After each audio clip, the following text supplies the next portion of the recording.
Hello friends, कैसे हैं आप लोग। एमपीपीएससी के जो अदर एग्जाम्स है उसको लेकर मैं लगातार कुछ क्लासेस अपलोड कर रहा हूं जिसमें हम पेपर को सोल्व कर रहे हैं। आज हमारे पास स्टेट सर्विस फॉरेस्ट मेंस जो आपका होता है, प्रीलिम्स तो कॉमन होता है दोनों का, सिविल सर्विस का और फॉरेस्ट का। फॉरेस्ट का जो मेंस होता है आपको नहीं पता हो तो मैं बता दूं कि यह भी ऑब्जेक्टिव होता है, यानी कि यह भी आपका बहुविकल्पी होता है। ठीक है, सिविल सर्विस का मेंस रिटर्न होता है, ये बहुविकल्पी होता है। तो फॉरेस्ट सर्विस 2022 का और 2022 का जो इंजीनियरिंग सर्विस हुआ था, ठीक है, उनका पेपर आज अपन सोल्व करने वाले हैं। तो बिना देर करते हुए फटाफट से क्वेश्चन को शुरू करते हैं। आंसर लगे हुए हैं और ये आंसर आपको सीधे जो है मिल जाएंगे। इसके पहले मैं 5 क्लास डाल चुका हूँ, ये छठे नंबर की क्लास है। मेरा लक्ष्य बस इतना है कि जो एमपीपीएससी के टिपिकल क्वेश्चंस होते हैं उनको आप सोल्व करें, और परीक्षा के पूर्व हम लगभग एमपीपीएससी द्वारा आयोजित परीक्षाओं के 1000 प्रश्न करके जाएं। ठीक है, तो हमें जो है कॉन्फिडेंस भी आएगा, और साथ ही साथ हमारे पास एक बहुत बड़ा क्वेश्चन बैंक भी होगा, सेम उसी पैटर्न का जैसा एमपीपीएससी लेता है। तो चलिए शुरू करते हैं। पहला प्रश्न देखिए, 10-10 प्रश्न का पेरा है, 5 यूनिट होती है इसके अंदर, जीएस पेपर फर्स्ट के अंदर, और आपके सिविल सर्विस में 10 होती है। तो इसमें 10-10 क्वेश्चन हर यूनिट से पूछे गए हैं, ये आप देख सकते हैं। पहला प्रश्न देखिए, साइबर सिक्योरिटी मेंटेन करने हेतु इंफॉर्मेशन इंश्योरेंस फंडामेंटल टूल्स का उपयोग किया जाता है। ऐसे प्रश्नों में मैं आपको सलाह दूंगा कि आप इंग्लिश वर्जन को भी थोड़ा सा पढ़ते रहें ताकि प्रश्न के सही होने की संभावना बढ़ जाए। ठीक है, तो ऑथेंटिकेशन, ऑथोराइजेशन, नॉन रियूडेशन या उपयुक्त सभी, तो उपयुक्त सभी इसके उत्तर सही है। कौन सा प्रोटोकॉल रिमोट सिस्टम से कनेक्शन की स्थापना को इस तरह से सक्षम बनाता है कि स्थानीय टर्मिनल रिमोट सिस्टम में एक टर्मिनल प्रतीत होता है? तो टेलनेट जो होता है ना, वो करता है। कंप्यूटर के प्रश्न थोड़े टिपिकल पूछे जा रहे हैं, तो आप तैयार रहे कि सिविल सर्विस में भी आपसे पूछे जाएंगे 16 फरवरी को। कॉमन गेटवे इंटरफेस, जिसे सीजीआई, एक ऐसी तकनीक है जो कि रिक्त स्थान दस्तावेजों को बनाती है या संभालती है। तो सीजीआई एक तकनीक है जो डायनेमिक दस्तावेजों को बनाती है और उन्हें संभालती है। ई कॉमर्स निम्नलिखित में से कौन सा ports value chain model classified support activity के अंतर्गत आता है? तो प्रोक्योरमेंट जो होता है वो इसके अंतर्गत आता है। प्रोक्योरमेंट जो होता है इसके अंतर्गत आता है। बहुत प्यारे प्रश्न पूछे गए हैं, देखिए जरा। एलटीई लेट जो होता है, आप 4G वगैरह नेट यूज करते होंगे, उसकी बात हो रही है ना, आपके फोन में एलटीई लिखा हुआ आता होगा। तो इसका पिक डाउनलिंक डाटा जो है वो रेट कितना मिलता है? तो 1,100 MB से कम मिलता है। ठीक है, एमबीपीएस मतलब पर सेकेंड, 100 MBPS से कम। कंप्यूटर सिस्टम में कैश मेमोरी क्या काम करती है? कैश मेमोरी आप सबको पता ही होगा कि faster retrieval frequency access data को स्टोर करती है, जो आपके कंप्यूटर के बंद होने के बाद भी काम कर रहा है। ठीक है, तो इसका जो ऑप्शन होगा वो बी होगा। लिंक्डइन, ये पहले भी पूछा जा चुका है, 4-5 पेपर हमने जब सोल्व किए थे तो उसमें भी आ चुका है 2-3 बार। तो पेपर में प्रश्न रिपीट होंगे और 100% होंगे। कोई ये नहीं कह सकता कि एमपीपीएससी के पेपर सर हम क्यों करें, इसमें कोई वो के वो प्रश्न थोड़ी आ जाएगा, बिल्कुल आएगा। 10 से 15 प्रश्न आपको हूबहू मिल सकते हैं अगर आप ये सारी क्लासेस देखोगे तो। लिंक्डइन प्राइमरी या तो इससे रिलेट करते हुए मिलेंगे या अप्रत्यक्ष रूप से तो ज्यादा मिल जाएंगे। सीधे अगर मैं बात करूं तो आपको सीधे 10 या 15 मिलने की संभावना है जो सीधे सीधे आपको मिल सकते हैं। ठीक है, लिंक्डइन प्राइमरी फोकस क्या है? तो ये कैरियर ओरिएंटेड एक सोशल नेटवर्किंग साइट है जिस पर आप अपना अकाउंट बनाकर किसी भी जगह की जो जॉब होती है उसको सर्च कर सकते हैं। जैसे कि कोई बड़ी बड़ी कंपनी है, जॉब दे रही है या नहीं दे रही है, आपकी क्या क्वालिफिकेशन है, तो लिंक्डइन पर जाके आप ये कर सकते हैं। ठीक है, मध्य प्रदेश सरकार का ई दक्ष परियोजना का प्राथमिक उद्देश्य क्या होता है? तो ई दक्ष परियोजना की बात करें तो सरकारी ऑफिशियल जो आईटी सपोर्ट प्रदान करता है, ये गलत है। मध्य प्रदेश के समस्त जिलों के मध्य आईटी इंफ्रास्ट्रक्चर प्रदान करना, नहीं, ये तो एनआईसी करता है। और ये जो बड़ा उत्तर है इसका, यही इसका सही उत्तर है, क्योंकि ये इसमें समझा रहा है कि भाई मैं ही आपका उत्तर हूं। ठीक है, तो एमपीपीएससी कभी कभी आपको हिंट दे देता है प्रश्न के उत्तर की, तो इसमें सबसे बड़ा वाला ऑप्शन आपको दिख ही रहा है, यही इस प्रश्न का उत्तर है। और ये सारे आंसर बिल्कुल ऑथेंटिक तरीके से चेक किए गए हैं एमपीपीएससी की वेबसाइट के पर जाकर। तो आप निश्चिंत रहे इनके आंसर को लेकर कि ये बिल्कुल सही आंसर है। आपको फिर भी किसी प्रश्न में कोई दिक्कत हो तो आप गूगल करके भी इसका आंसर ढूंढ सकते हैं। कुमार संभवम किसकी रचना है? तो कालिदास की है। कुमार संभवम, मेघदूतम, ऋतु संहारम, ये सारी कालिदास की रचना है। सरस्वती कंठाभरण, विद्या विनोद, प्रबंध, चिंतामणि, ये जो सारी रचना है राजा भोज की है। राजा भोज के बारे में एक बार प्रश्न पूछा गया था कि इन्होंने त्रिभुवन नारायण मंदिर का निर्माण करवाया? तो ऐसा पूछा गया था कि किस राजा ने त्रिभुवन नारायण मंदिर बनवाया है? तो ये बनवाया है चित्तौड़ में, और बनवाया किसने है? राजा भोज ने। ठीक है। विशाख दत्त की जो किताब है उसका नाम मुद्रा राक्षस है। क्या है? मुद्रा राक्षस। ये राजशेखर है ना, इसकी एक किताब है विद सालभंजी का। ठीक है, इसको याद रखिएगा। राष्ट्रकूट शासक दंती दुर्ग ने उज्जैन में निम्नलिखित में से किस महादान को संपन्न करवाया था? तो इसने हिरण्य गर्भ यज्ञ करवाया था। तो हिरण्य गर्भ जो है उसका दान इसने दिया था। किसने? दंती दुर्ग ने, जो कि राष्ट्रकूट का शासक था। कल पढ़ा था अपन ने। त्रिपुरी शासक अधिवेशन किस वर्ष हुआ था? तो 1939 में हुआ था। प्यारे दोस्तों, मेरी यूनिट 1 को लेकर स्पेशल क्लासेस चल रही है। रात में 8 बजे मैं लाइव आता हूं, और उसमें हम यूनिट 1 के बहुत महत्वपूर्ण एक्सपेक्टेड क्वेश्चन जो अलग अलग टेस्ट सीरीज के अंदर पूछे जा रहे हैं, उन संस्थाओं के टेस्ट सीरीज को अरेंज करके हम आपके साथ उसको शेयर कर रहे हैं। तो आज और हम हिस्ट्री के क्वेश्चंस करेंगे, कल फिर हम यूनिट 9 या फिर 7 को ले लेंगे। ठीक है, चलिए। त्रिपुरी का जो अधिवेशन हुआ था वो कहां पर हुआ था? तो 1939 में हुआ था। त्रिपुरी जबलपुर के पास आता है। कांग्रेस का अधिवेशन। मध्य प्रदेश के द्वितीय मुख्यमंत्री कौन थे? तो मध्य प्रदेश के जो द्वितीय मुख्यमंत्री थे वो बी.आर. मंडलोई साहब थे। कौन थे? बी.आर. मंडलोई, द्वितीय मुख्यमंत्री। अगले प्रश्न पर जाते हैं। प्रश्न क्रमांक 14वें की बात करते हैं। 14वां प्रश्न क्या कहता है? 1708 में भोपाल रियासत की स्थापना किसने की थी? तो एमपीपीएससी ये 2020 में पूछ चुका है। ठीक है, 20 या 21 में। दोस्त मोहम्मद खान भोपाल का वास्तविक संस्थापक भी माना जाता है, ऐसा प्रश्न पूछा गया था। या भोपाल रियासत की स्थापना किसने की थी? तो भी उत्तर दोस्त मोहम्मद खान ही होगा। पूर्ण चंद्रोदय किस भाषा में लिखा गया समाचार पत्र है? तो यह मराठी भाषा में लिखा गया है। मानधाता का मेला कहां आयोजित किया जाता है? तो रहली में, अमरकंटक में, चंदेरी में। अगर आपने एमपीजीके को बहुत अच्छे से पढ़ा होगा तो इसका उत्तर बड़ा आसान है, खंडवा। ठीक है, तो रहली तो वैसे भी हट जाएगा क्योंकि सागर के आसपास का जिला है, तहसील है रहली, है ना। रहली क्षेत्र से ही आपके जो गोपाल भार्गव जी है वो आते हैं। चंदेरी अशोकनगर वाला इलाका है। तो दो ही बचे, या तो अमरकंटक में लगेगा या खंडवा में। तो मानधाता खंडवा में एक नगर है जिसे आप ओमकारेश्वर कहते हो। यही प्रश्न पूछा गया था कि मानधाता किसका प्राचीन नाम है। तो एमपीपीएससी ने पूछा था, अगर आपने पहले के पेपर सोल्व किए होंगे तो आपको ये मिलेगा प्रश्न। ठीक है, तो ओंकारेश्वर का नाम। बाघ की गुफाएं कहां है? तो ये गुप्तकालीन गुफाएं हैं, और ये धार के कुक्षी के अंदर मिलती है। कुक्षी एक कस्बा है, तहसील मान सकते हो आप इसको, और यहां पर जो है ये मिलती है। मानना क्या है? तहसील ही है कुक्षी। चंदायन किसकी रचना है? तो चंदायन जो है ये मुल्ला दाऊद की रचना है। एक आध प्रश्न ऐसा उल्टा पुल्टा मिलता है तो उसका आप लोड न ले। बाकी प्रश्न तो आपके जाने पहचाने ही आपको लग रहे होंगे, अगर आपने ठीक से तैयारी कर ली है तो, है ना। कोई नया नवेला आए तो उसको तो सबको कठिन ही लगेगा, है ना। जिसने मतलब पढ़ा है अच्छे से, उसकी मैं बात कर रहा हूं।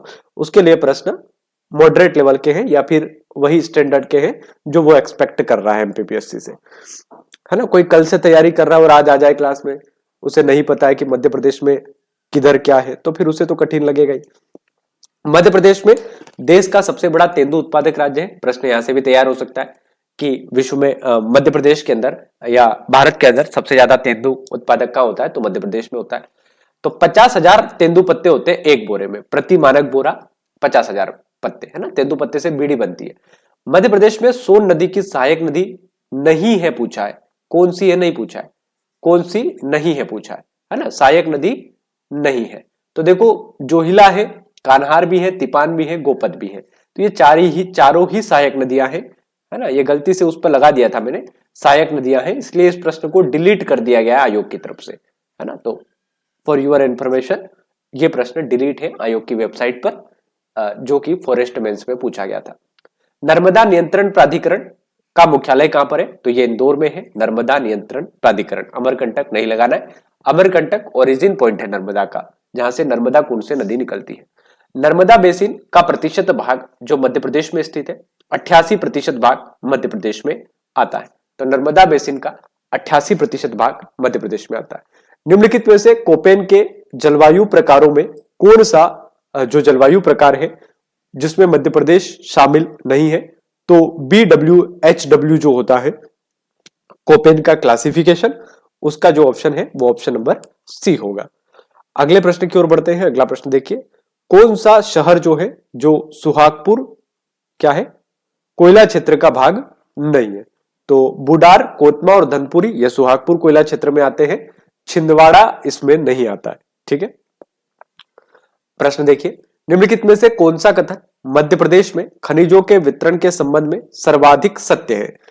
अधिकांश खनिज मध्य प्रदेश के पश्चिम भाग में है। मध्य प्रदेश का मैप आप बनाओगे तो ये नक्शा है, जिसको नहीं पता हो मैं बता दूं, ये जो इलाका होता है इसे पश्चिम दिशा कहा जाता है। ये दिशा पूर्व हमेशा होगी, ऊपर वाली उत्तर होती है, नीचे वाली दक्षिण होती है। अब स्टेटमेंट फर्स्ट पढ़िए, अधिकांश खनिज प्रदेश के पश्चिम भाग में है। पश्चिम भाग इसे कहते हैं, यहाँ पे कोई खनिज नहीं मिलता है, इसलिए ऑप्शन ए गलत दे रखा है। अधिकांश खनिज मध्य प्रदेश के पूर्वी भाग में है, ये ऑप्शन बिल्कुल सही है, क्योंकि पूर्वी भाग में सीधी, सिंगरौली है ना, उमरिया, ये सारे आते जहाँ कोयला मिलता है। अधिकांश खनिज प्रदेश के उत्तरी भाग में, तो उत्तरी भाग में भी खनिज नहीं है। ठीक है, तो ऑप्शन नंबर बी केवल इसका राइट उत्तर है। ठीक है, कौन सा सत्य है? सर्वाधिक सत्य पूछा है, तो सर्वाधिक सत्य ऑप्शन नंबर बी है। मध्य प्रदेश राज्य नवीकृत ऊर्जा नीति, नवीकृत ऊर्जा का मतलब जैसे पवन ऊर्जा, सौर ऊर्जा, तो इनको बढ़ावा देने के लिए कब नीति लाई गई थी? तो 2022 में लाई गई थी, याद कर लीजिए। ठीक है, मैंने जो आपका इकोनॉमिक सर्वे करवाया है उसको एक बार अच्छे से कर लीजिएगा, आई बटन में मैं लिंक दे दूंगा। मध्य प्रदेश का इकोनॉमिक सर्वे अभी का 2024 का। इंडिया स्टेट फॉरेस्ट रिपोर्ट 2021 शब्द खुले वन को किस रूप में परिभाषित किया गया है? तो खुले वन का मतलब क्या होता है? 10% से 40% वन भूमि में जहां वृक्षाच्छादन होता है उसे खुला वन जो है कहा जाता है मेरे भाई। आगे बढ़ते हैं, अगला प्रश्न देखिए। अगला प्रश्न कह रहा है कि देवास जिले का जाम गोदरानी संबंधित है, ये पवन ऊर्जा से है ना। देवास जिले से अभी एमपीपीएससी टॉपर भी है, कविता क्या नाम है उनका, दीपिका पाटीदार। तो पवन ऊर्जा संयंत्र जो है देवास जिले से संबंधित है। संविधान के किस अनुच्छेद के तहत विधानसभा द्वारा पारित विधेयक राज्यपाल की सहमति देने की अनुमति से रोकता है या विचार करने के लिए आरक्षित रखता है? तो भाग नंबर 6 में यह आता है, और भाग 6 की बात करें तो अनुच्छेद 200 में यह प्रावधान कर रखा है। पंचायती राज व्यवस्था का मूल उद्देश्य क्या है? तो यह सत्ता के विकेंद्रीकरण पर काम करती है, तो एक तो ऑप्शन ये सही दे रखा है। विकास में जन भागीदारी की बात करती है क्या? विकास में जन भागीदारी की बात करती है क्या? तो यह भी स्टेटमेंट सही दे रखा है। ठीक है, तो ऑप्शन ए और सी दोनों सही है। राजनीतिक दबावदेही की बात नहीं है इसके अंदर। अगले प्रश्न पर बढ़ते हैं। अगला प्रश्न देखिए, अगला प्रश्न कह रहा है 31 नंबर का, मध्य प्रदेश सरकार की ग्रामीण दीनदयाल अंत्योदय योजना किस क्षेत्र से संबंधित है? तो ग्रामीण दीनदयाल अंत्योदय की यदि बात की जाए तो ये रोजगार से संबंधित है। रोजगार 2011 में मध्य प्रदेश में शहरी जनसंख्या का प्रतिशत लगभग 27.6 था। 27 सॉरी 2011 की जनगणना के अनुसार मध्य प्रदेश में प्रभावी साक्षरता दर क्या थी? तो मध्य प्रदेश की प्रभावी साक्षरता दर जो थी वो 69% थी। वर्ष 2021-22 में मध्य प्रदेश में द्वितीय क्षेत्र में किस उद्योग का योगदान सर्वाधिक था? तो उत्पादन का योगदान सर्वाधिक था मेरे भाई। किसका? उत्पादन का। चलिए अगले प्रश्न पर आते हैं। अगला प्रश्न देखिए, मध्य प्रदेश के स्वयं के कर राजस्व में किस कर का योगदान सर्वाधिक होता है? तो वस्तु एवं सेवा कर यानी कि जीएसटी जो होता है उसका सबसे ज्यादा होता है। ठीक है सर, हाँ, स्वयं के कर राजस्व में 2021 तक मध्य प्रदेश सरकार कितनी बार कृषि कर्मण अवार्ड जीत चुकी है? तो बहुत बार रिपीट हो चुका है, आपके सामने ही ये बात 5 क्लास मैंने ली है, तो उसमें 2 बार या 3 बार ये प्रश्न पहले भी आ चुका है। ठीक है, तो 7 बार। निम्नलिखित में से कौन सी फसलें मध्य प्रदेश की प्रमुख अनाज की फसलें? यह प्रश्न पिछली बार पूछा गया था एमपीपीएससी 2024 में, पेपर उठा के आप देख सकते हैं। इनडायरेक्ट पूछा गया था कि मध्य प्रदेश की प्रमुख खाद्यान्न फसल कौन सी है? तो बात तो वही हो गई ना। तो प्रमुख खाद्यान्न मतलब प्रमुख खाने वाली, और यहां क्या पूछा है? प्रमुख अनाज फसलें। ठीक है, तो पहले खाद्यान्न पूछ लिया सिविल सर्विस में, और फॉरेस्ट मेंस में क्या पूछ लिया सर 24 के अंदर? ये पूछ लिया। तो गेहूं और धान ये दोनों हमारी प्रमुख खाद्यान्न है। अगर प्रमुख फसल पूछे तो सोयाबीन आएगा, प्रमुख खाद्यान्न फसल पूछे तो गेहूं आएगा सर।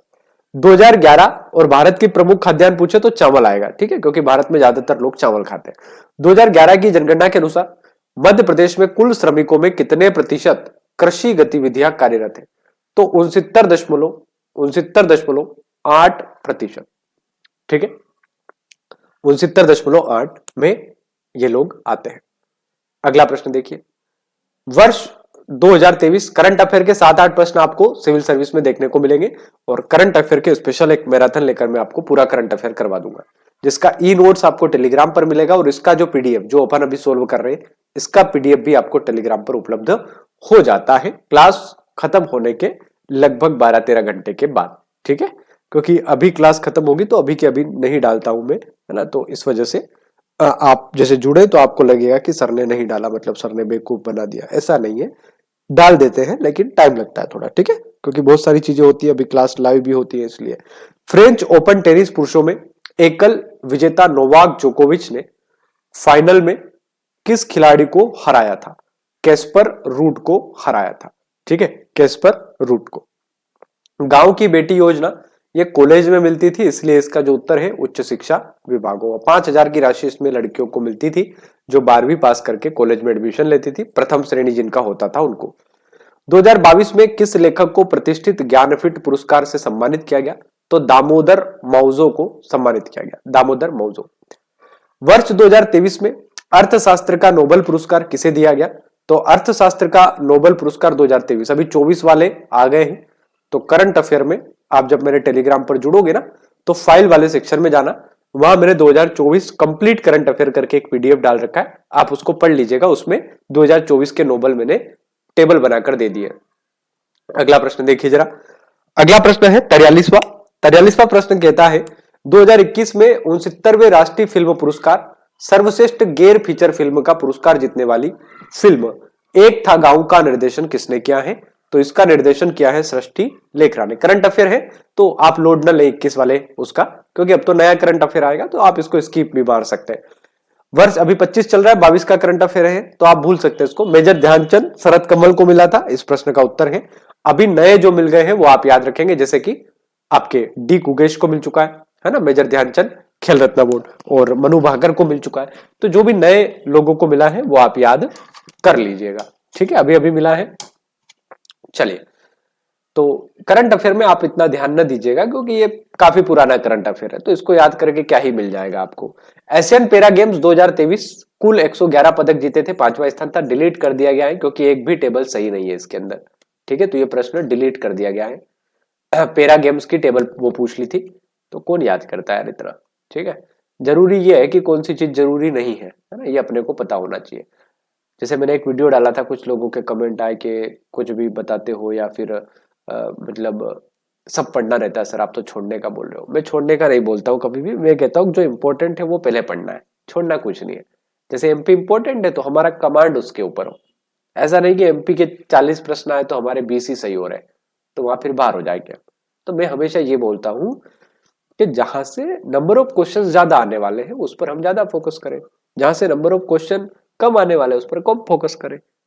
जैसे आप 10 ईयर के पेपर सोल्व करो, आपको पता चल जाएगा इतिहास में कहां से प्रश्न आ रहा है। आप पता चले पूरे दिन हड़प्पा सभ्यता मुगल काल पढ़ रहे हो और लेने के देने 2 प्रश्न आ गए उसमें से। कोई किताब पूछ ली कि बताओ ये बाबरनामा किसके समय का है, या फिर अकबरनामा पूछ लिया, या कुछ और किताब पूछ ली, या फिर कोई विभाग का नाम पूछ लिया सल्तनत काल के। ऐसे ही प्रश्न आते, आप उठा के देख लो। इतिहास में सबसे ज्यादा प्रश्न कहां से आएंगे? मॉडर्न इतिहास से। ठीक है, तो हम पूरे दिन इतिहास पढ़ रहे हैं, 8 दिन तक इतिहास घिस रहे हैं। छोड़ना नहीं है, ऐसी जगह से पढ़ना है जहां से इंपॉर्टेंट बातें हैं। और एमपी को हमने 2 दिन दे रहे हैं बस। ठीक है, तो एमपी को ध्यान से पढ़ना है। एमपी में गलत मतलब सब कुछ गलत। ठीक है, भीमराव अंबेडकर मेधावी विद्यार्थी पुरस्कार योजना, आप इसी में देख लीजिए, सारे पेपर हम सोल्व कर रहे हैं। एमपी के प्रश्न आ रहे कि नहीं आ रहे? कितने सारे प्रश्न आ रहे। अनुसूचित जाति कल्याण विभाग इसने शुरू किया है, डॉक्टर भीमराव अंबेडकर मेधावी योजना। एशियाई खेल 2023 ऐश्वर्य प्रताप सिंह आ सकता है, पूछा जा सकता है ऐश्वर्य प्रताप सिंह के बारे में। कौन सा खेल खेलते हैं? शूटिंग करते हैं, और ये खरगोन के हैं, है ना, खरगोन के हैं ऐश्वर्य प्रताप सिंह।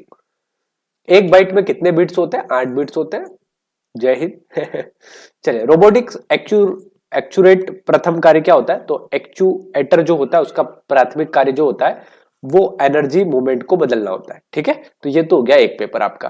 कौन सा था ये? स्टेट फॉरेस्ट में इसका। हम प्रतिदिन 2 पेपर करते हैं, 100 प्रश्न सोल्व करते हैं, आज एक पेपर और करेंगे। देखो जरा, अब ये जो पेपर अपन कर रहे हैं ये इंजीनियरिंग सर्विस का, इंजीनियरिंग सर्विस जो होती है ना, इंजीनियरिंग सर्विस का जो पेपर होता है उसका ये है। ठीक है, तो इंजीनियरिंग में प्री भी होता है, मेंस भी होता है, तो ये इंजीनियरिंग सर्विस का है, और सिविल इंजीनियर जो है उनका ये पेपर है। तो 10 प्रश्न इसमें पहले तो आपको कंप्यूटर के मिलेंगे जो काफी कठिन है, तो आप उनसे डरिएगा नहीं। 10 प्रश्न के बाद आपके लेवल के प्रश्न आएंगे। ठीक है, तो पहला प्रश्न देखिए कंप्यूटर का, थोड़े से टिपिकल होंगे कंप्यूटर के 10 प्रश्न, और यहाँ पर पूरा मेथड का प्रयोग किया गया है। 1 यूनिट से 10 प्रश्न पूछे जाने चाहिए, तो यहाँ पे बराबर 10 पूछे गए। आप देखिए सारे के सारे 10 प्रश्न लाइन से यूनिट 9 के हैं, और ये सारे यूनिट 9 के प्रश्न है। मित्र से तुरंत रियल टाइम संचार के लिए किसका प्रयोग किया जाता है? आप अपने फ्रेंड से बात करते हो व्हाट्सएप पे, इंस्टाग्राम पे, तो इंस्टेंट मैसेजिंग करते हो, है ना? तो ऑप्शन डी भी सही है और आईआरसी भी सही है। आईआरसी ये भी एमपीपीएससी ने माना है, दोनों ऑप्शन को सही। निम्नलिखित में से एक ई कॉमर्स एक्टिविटी नहीं है, तो इनमें से कौन सी ई कॉमर्स एक्टिविटी नहीं है? Business to business, customer to business, है ना, या फिर आपका B2 है। तो कुछ भी सही नहीं है, उपयुक्त में से कोई नहीं। यह भी यूनिट 9 का प्रश्न है। ट्यूरिंग टेस्ट सहभागियों की संख्या कितनी होती है? एमपीपीएससी ने पूछा था। ट्यूरिंग टेस्ट काई में होता है? तो ट्यूरिंग टेस्ट अभी आगे आप देखिएगा। ट्यूरिंग टेस्ट आप कमेंट सेक्शन में बता सकते हैं ट्यूरिंग टेस्ट काई में होता है। ट्यूरिंग टेस्ट में सहभागियों की संख्या 3 होती है। फजी लॉजिक का रिक्त स्थान में बहुत सफल उपयोग हो रहा है किसमें? एक तो वॉशिंग मशीन में, एयर कंडीशनर में, डिश वॉशर में। उपयुक्त सभी इसके उत्तर सही है, तो डी उत्तर इसका सही उत्तर है। निम्नलिखित में से किस प्रतीक या नियम को FOPL में होता है? ठीक है, मैंने कहा था आपसे थोड़े टफ प्रश्न है, आपको आधे तो प्रश्न समझ में भी नहीं आएंगे, तो कभी कभी ऐसा कर देता है पीएससी, कोई दिक्कत वाली बात नहीं। जब ऐसे प्रश्न बनते हैं तो कट ऑफ थोड़ी सी नीचे चली जाती है। अभी संभावना है कि पदों की संख्या में वृद्धि होगी, और निश्चित रूप से वृद्धि होगी। अगर 200-250 पद भी होते हैं तो हम मान के चलते हैं कि ठीक है यार, इतने तो है। ठीक है, निम्नलिखित में से किस प्रतीक के रूप में नियम का उपयोग FOPL में होता है? तो प्रेडिकेट और लॉजिक्स क्वांटियर्स। ऐसा प्रश्न जब आता है तो संभावना बनती है कि और भी दोनों एमपीपीएससी सही मानता है। ठीक है, ये एक अनुमान है मेरा, मतलब जब मैंने अनुभव किया है चीजों को तो मैंने ये माना है कि 10 प्रश्न अगर ऐसे पूछे गए जैसा पांचवा है, तो संभावना ये रहेगी कि 7 में सी उत्तर होता है। ठीक है, आप ये मत कहना सर तुक्के लगाते सिखा रहे, तुक्के नहीं है भाई, मतलब आप पेपर को सोल्व करोगे ना तो आपको पता चल जाएगा। निम्नलिखित में से विकल्पों में संचार में उपयोगी गाइडेड मीडिया का उदाहरण कौन सा है? तो गाइडेड मीडिया जो होता है इसमें प्रयोग किया जाता है ऑप्टिकल फाइबर का। ठीक है, किसका प्रयोग किया जाता है? ऑप्टिकल फाइबर का। ऑप्टिकल फाइबर का प्रयोग किया जाता है। भारत के द्वारा एनईमी क्या है ये? NMEICT परियोजना किस विभाग के लिए प्रारंभ की गई? तो यह शिक्षण विभाग के लिए प्रारंभ की गई। निम्नलिखित में से कौन सा बस कंप्यूटर उपयोगकर्ता को प्लग एंड प्ले ऑपरेशन का साधन देता है? तो यह देता है USB। ठीक है, आर्टिफिशियल इंटेलिजेंस में कंप्यूटर मानव समक्ष सोचने के लिए काबिल है या नहीं, इसे जानने के लिए कौन सी पद्धति उपयोग होती है? अभी बताया था मैंने, ट्यूरिंग टेस्ट होता है, एमपीपीएससी पूछ चुका है ये पहले भी। एनालॉग सिग्नल को डिजिटल सिग्नल में रूपांतरित कौन करता है? तो मॉड्यूलेट करता है, मॉड्यूलेशन डिमॉड्यूलेशन जो होता है। तो ये 10 प्रश्न यूनिट 9 के थे। अब देखिए 11वां प्रश्न जैसे आएगा तो इसका जो है प्रश्न का पैटर्न ही चेंज हो जाएगा। देखिए 11वां प्रश्न, ये मध्य प्रदेश के इतिहास का प्रश्न है। निम्नलिखित में से किस अभिलेख में तंतुवाय श्रेणी का विवरण मिलता है? रेशम बुनकर की श्रेणी की जानकारी या तंतुवाय श्रेणी, है ना, रेशम का मतलब ही तंतुवाय होता है, तो घुमा के पूछ लिया। रेशम बुनकर की श्रेणी की जानकारी, सूर्य मंदिर की जानकारी, ये सारे के सारे कुमार गुप्त के मंसूर अभिलेख में मिलती है। और यहाँ पे अब सूर्य मंदिर खंडित हो चुका है, सूर्य मंदिर नहीं मिलता, लेकिन उसकी जानकारी इस अभिलेख में मिलती है, जिसे दशपुर अभिलेख भी कहा जाता है। प्राचीन नाम मैकाल किसका मिलता है? तो मैकाल प्राचीन नाम अमरकंटक का मिलता है, जहां से नर्मदा का उद्गम होता है। ऋक्ष पर्वत भी यहाँ पे है। किस चंदेल शासक ने प्रयाग के संगम में जल समाधि ली थी? तो यह प्रश्न बहुत बार पूछा गया है। तो धंगदेव ने 2 मंदिर निर्माण करवाए थे। एक तो कौन सा मंदिर करवाया था? पार्श्वनाथ टेम्पल करवाया था, याद रखिएगा, पार्श्वनाथ टेम्पल, और एक विश्वनाथ टेम्पल, ये दोनों धंगदेव ने बनवाए थे। और विद्याधर ने क्या बनवाया था? कंदरिया महादेव। कंदरिया मतलब जो कंदरा के समान हो, गुफा के समान हो। ठीक है, तो विद्याधर ने कंदरिया महादेव टेम्पल बनवाया था। धार का शारदा सदन स्थापना किसने की थी? तो किसी ने नहीं की थी, डिलीट कर दिया गया इस प्रश्न को आयोग के द्वारा। ठीक है, जब प्रश्न डिलीट होता है तो नंबर सबको मिलता है, नए स्टूडेंट ध्यान दे इस बात पे। उस यूनानी राजदूत का नाम बताइए जिसने बेस नगर में गरुड़ स्तंभ की प्रतिष्ठा की थी। तो हेलियोडोरस का बेस स्तंभ, और इसको आप याद रखेंगे। वित्त साल भंजिका के लेखक कौन थे? तो राजशेखर। यह प्रश्न उस वाले पेपर में आया था ना, कैसी में आया था? 20 साल बंजी का उस वाले में आता है स्टेट फॉरेस्ट में, है ना, जिसमें ऑप्शन में राजशेखर था, तो मैंने कहा था कि विद साल बंजी का इसका उत्तर होगा, है ना, तो इसका उत्तर आप समझ गए होंगे। राम रसायन के लेखक कौन है? पद्माकर राम रसायन के लेखक है, पद्माकर राम रसायन के लेखक है। बघेली को उत्तर प्रदेश में किस बोली के निकट माना जाता है? तो अवधी के निकट माना जाता है, अवधी जो बोली है उसके एकदम निकट है बघेल खंडी। बुंदेलखंड के लोक देवता कौन है? तो लाला हरदौल की मनौती भी मांगी जाती है, तो बुंदेलखंड के लोक देवता लाला हरदौल है। आगे बढ़ते हैं, अगला प्रश्न देखिए, खजुराहो मंदिर का निर्माण किसने करवाया था? चंदेल शासकों ने करवाया था लगभग 9वीं शताब्दी के अंदर, और यह टेम्पल छतरपुर के अंदर पड़ते हैं, बुंदेलखंड में लाल बलुआ पत्थर से बने हुए हैं। 1986 के अंदर इन मंदिरों को यूनेस्को ने अपने वर्ल्ड हेरिटेज नेटवर्क में शामिल किया था। काफी प्रसिद्ध मंदिर है और यहां से 84 मंदिरों का समूह मिला था। निम्नलिखित में से मध्य प्रदेश के किस क्षेत्र में सघनतम वन पाए जाते हैं? सघन मतलब सबसे ज्यादा, तो सतपुड़ा का जंगल जो हमारे यहाँ पर है, उस वजह से भी मध्य प्रदेश में सबसे ज्यादा जंगल है। तो हम कहते हैं ना कि हमारे मध्य प्रदेश में सबसे ज्यादा वन है, इसके पीछे सबसे बड़ा कारण क्या है? हमारा सतपुड़ा का पर्वत और विंध्याचल का पर्वत, ये जो दोनों पर्वत है, यहाँ पे फॉरेस्ट कवर सबसे ज्यादा है मेरे भाई, और ये फॉरेस्ट कवर हमें मध्य प्रदेश को पूरे इंडिया में क्षेत्रफल के अकॉर्डिंग सबसे ज्यादा वनों को देता है। निम्नलिखित में से मालवा की अवस्थिति कहां है, यानी कि मालवा की अवस्थिति के बारे में कौन सा कथन सही दे रखा है? 4 स्टेटमेंट दे रखे हैं। ये मध्य प्रदेश का मैप जब मैंने सोल्व किया था इस प्रश्न को तो बनाया था, ये मध्य प्रदेश है और ये रहा मालवा, यहाँ पर नीचे जो जा रही है नर्मदा है। तो ऑप्शन देखिए, पहला, यह मध्य आधिपत्य के पश्चिम भाग में पड़ता है, यानी कि मध्य प्रदेश के लगभग पश्चिम भाग में पड़ता है, आधा पश्चिम में पड़ता है। यह बेतवा और जोहिला नदी घाटी में पड़ता है, तो बेतवा जोहिला यहाँ नहीं है, बेतवा जोहिला ऊपर है। यह बुंदेलखंड में आता है क्या? आधिपत्य पूर्व में पड़ता है, बुंदेलखंड यहाँ है, ये रहा बुंदेलखंड, इसके पूर्व इधर होता है, इधर नहीं होता है। तो ये कह रहा है कि क्या मालवा बुंदेलखंड के पूर्व में है? तो पूर्व में तो उत्तर प्रदेश है, पश्चिम में है मालवा, तो ये भी स्टेटमेंट गलत दे रखा है। तो केवल डी वाला स्टेटमेंट सही है और ए वाला सही है, तो ए और डी ऑप्शन नंबर ए में दे रखे हैं, है ना, ऑप्शन नंबर ए में दे रखे हैं कि मालवा जो है एक तो मध्य प्रदेश के पश्चिम भाग में पड़ता है और दूसरा ये पड़ता है आपके कहां पर? नर्मदा के उत्तर में। तो ये ऑप्शन इसका सही हो जाएगा, ठीक है, ऑप्शन नंबर ए और ऑप्शन नंबर डी, ठीक है, ए और डी, ठीक है। चलिए, मिट क्यों रहा भाई बार बार, एक सेकेंड, ए और डी, ए और डी, ठीक है, ए और डी, ऑप्शन नंबर ए है ना, ए। पेन काम नहीं कर रहा था।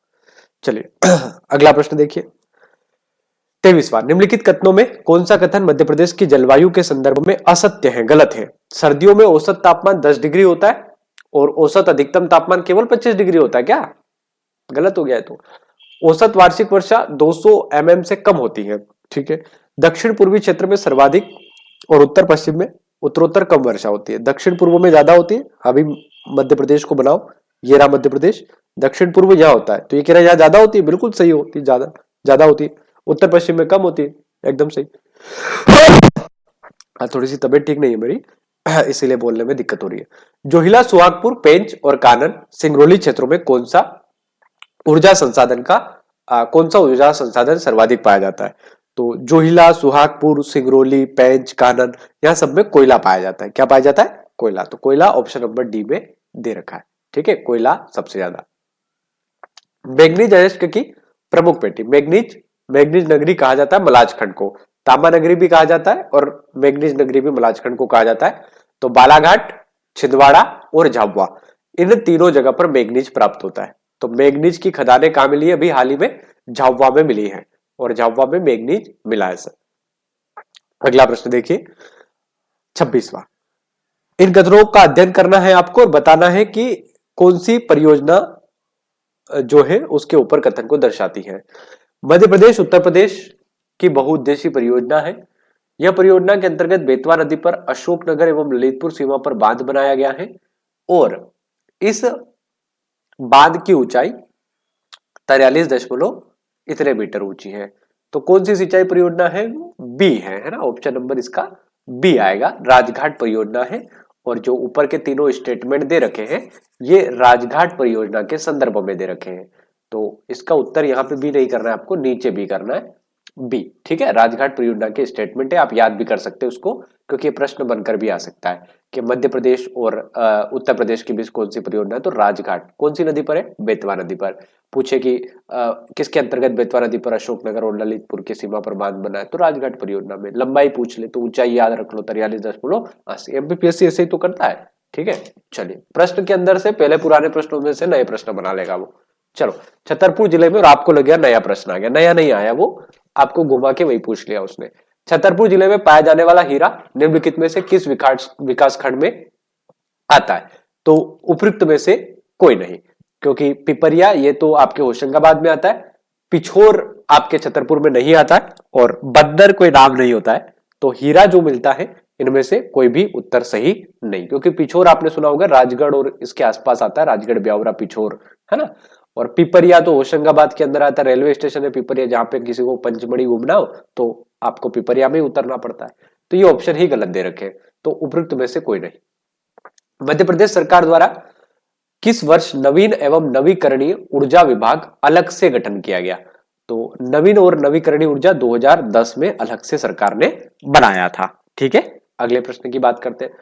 अगला प्रश्न कह रहा है कि मध्य प्रदेश में सिंचाई का प्रमुख साधन क्या है। यह प्रश्न एमपीपीएससी 2-3 बार अलग अलग एमपीपीएससी सिविल सर्विस में पूछ चुका है, तो याद रखिए ये प्रश्न सिविल सर्विस में भी बहुत बार आ चुका है, तो ये तो रिपीट हुआ है सीधा सीधा, और यही कि ये ऑप्शन सही। ठीक है, तो संसाधन है ट्यूबवेल और कुआं, कुएं और ट्यूबवेल से ज्यादा होती है, बालाघाट वगैरह में तालाब से होती है, तो अगर बालाघाट पूछ ले तो तालाब याद रखिएगा।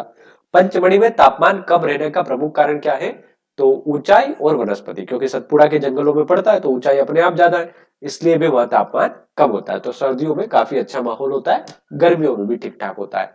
निम्नलिखित में से कौन सा मध्य प्रदेश के राज्यपाल नहीं थे, तो लालजी टंडन तो थे, याद ही होगा आपको, है ना। अब ये इनका देहांत हो गया है। इन्होंने किताब लिखी थी जिसका नाम है अनकहा लखनऊ। क्या नाम है किताब का, अनकहा लखनऊ।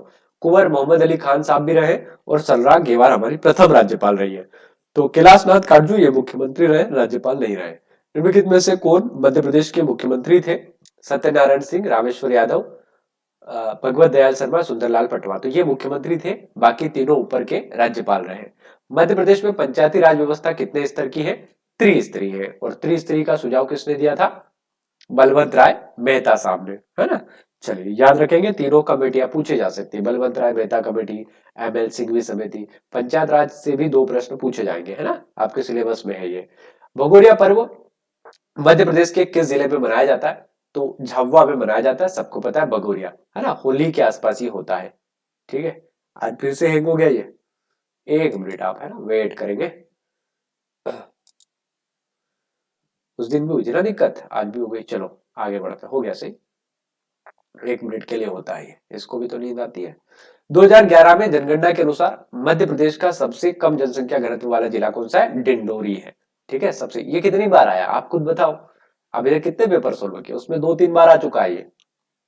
2011 की जनगणना के अनुसार मध्य प्रदेश में न्यूनतम जनसंख्या वाला जिला, देखो प्रश्न पढ़ना ध्यान से, अगर पूछे 2011 की जनगणना के अनुसार तो फिर हरदा ही उत्तर होगा, फिर तुम कितना ही कह लो कि अभी तो ये हो गया और अभी तो वो हो गया और जिले नए बन गए, फलाना फलानी, कुछ नहीं, एमपीपीएससी कुछ नहीं सुनता है।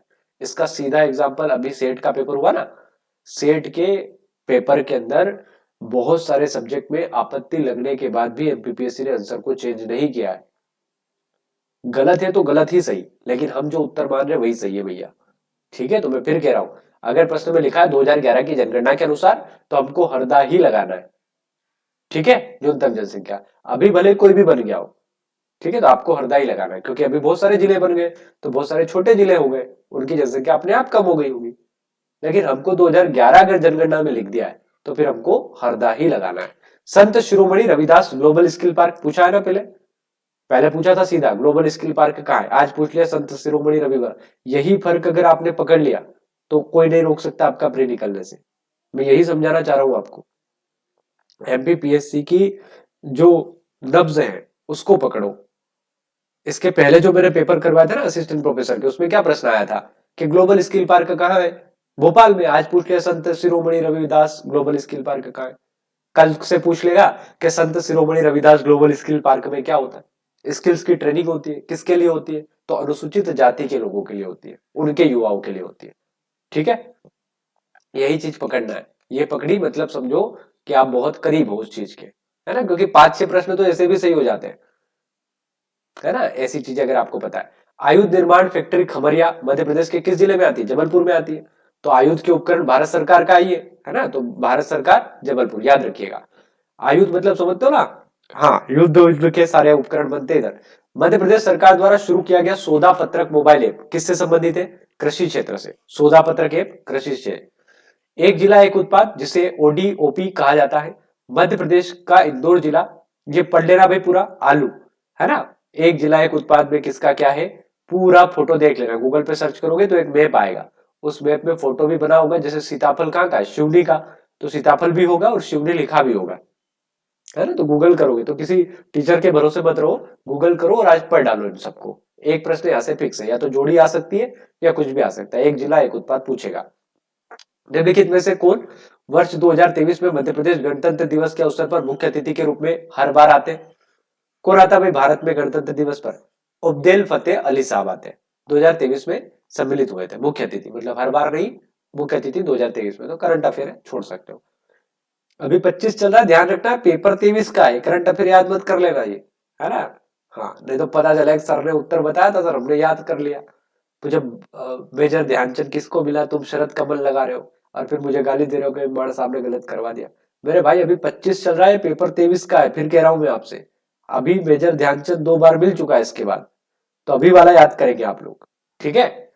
इसके तहत निर्मित कलवरी श्रेणी की पनडुब्बी जनवरी 2023 में किस भारतीय नौसेना में शामिल हुई? तो आईएनएस वागिर। 36वें राष्ट्रीय खेलों का आयोजन गुजरात में संपन्न हुआ, कहां पर? गुजरात में। फरवरी 2023 में राष्ट्रीय सांस्कृतिक महोत्सव 2023 का आयोजन कहां किया गया? मुंबई में किया गया। तो इनको मैं फटाफट इसलिए करवा रहा हूं क्योंकि करंट अफेयर के हैं और अब इनका कोई लेन देन आपसे नहीं है, क्योंकि अभी 3 साल पुराना पेपर है। देश का पहला जियोलॉजिकल पार्क, एमपीपीएससी पूछ चुका है इस प्रश्न को, एमपीपीएससी ने सीधे पूछा था कि जियोलॉजिकल सर्वे अभी हुआ है तो कहां से जानकारी मिली है? तो ऑप्शन में लम्हेटा गांव था, तो लम्हेटा गांव है, ये नर्मदा के किनारे पड़ता है, तो इसको याद रखिएगा। हथनारों से, हथनोरा जो है वहां से मानव खोपड़ी मिली है। 17वां प्रवासी भारतीय दिवस ये इंदौर में आयोजित हुआ था, सबको पता होगा, इंदौर वालों को तो पता ही होगा खास करके, तो इसको भी आप याद रख लीजिएगा। 47वां देखिए, निम्नलिखित में से कौन सा मध्य प्रदेश का यूनेस्को विश्व विरासत स्थल नहीं है? तो खजुराहो है, अभी बताया था 1986 में, भीमबेटका 2003 में और सांची 1989 में। तो कौन सा नहीं है? विदिशा नहीं है, इसमें भगवान विष्णु की सोई हुई प्रतिमा मिलती है। निम्नलिखित में से किस खेल में मध्य प्रदेश राज्य खेल के रूप में घोषित किया गया? तो मलखंब को घोषित किया गया। निम्नलिखित में से बालिकाओं के स्वास्थ्य एवं शिक्षा में स्थिति की सुधार करने के लिए मध्य प्रदेश सरकार ने कौन सी योजना को शुरू किया?